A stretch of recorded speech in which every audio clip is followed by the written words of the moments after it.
All right, it is 7:26 now, and if you just got engaged, I want to wish you congratulations. But of course, there's still lots of work to be done to make your big day the best day of your life. And here with some tips to help those brides and grooms get ready with their wedding plans is organizing expert Lisa Lelis. Thank you so much for joining us. You're welcome. Now, of course, the biggest thing with a wedding is that advanced planning, right? The earlier you start, the better. The earlier you can start, the better. Okay. So get the ring early. Right.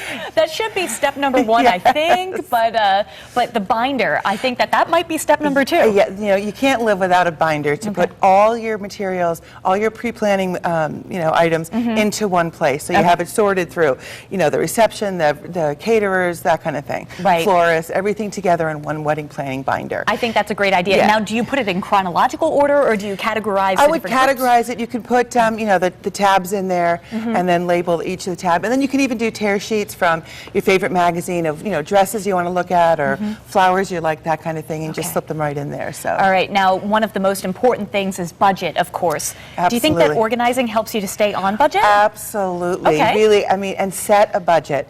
Know exactly how much you're going to spend, because that will allow you to, kind of cut, if you have to, cut the guest list down, or even changing of the venue. If you put it on not a traditional day, maybe even on a weekday or a Friday night or something, you can save a lot of money. Even on a holiday. If you're willing to do it on a holiday, you can save money. Okay, and deciding on who's going to be in the wedding party and the size of the wedding party, that's important as well, right? That's important too. So this is something you have to discuss with, both the bride and the groom and the bride and the groom's family if they're involved with paying. Everything goes around that budget. So you want to stick to it as close as possible.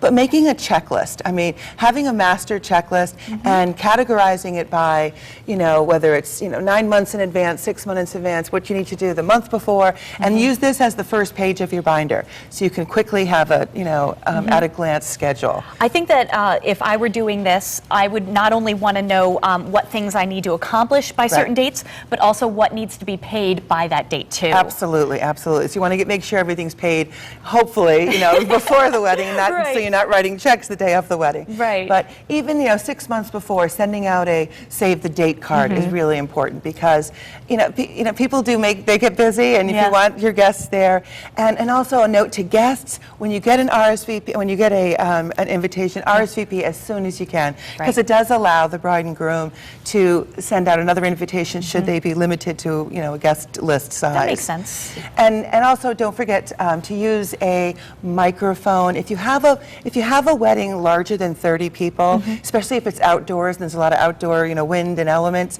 just having a microphone near the altar site, people want to hear your ideas. Yes. And especially if you have a longer ceremony, it's nice to have that incorporated as well. Absolutely. Yeah, so, I think that's a great idea. Right. So look through magazines, grab ideas, prepare your binder, and you'll be prepared, and you're much more able to stay on budget, which I think is the bottom line. Okay, and can we give one last tip for the brides? It's what you want. Absolutely. So don't succumb to too much pressure from the others around you, right? Absolutely. All right, Good thank thoughts. you so much. You're Lisa welcome. Lelis, our professional organizer. Thank you for coming in. And for more information, you can log on to our website, WTNH.com. Click on Good Morning Connecticut Weekend, and you can get more tips. Thank you. Thanks.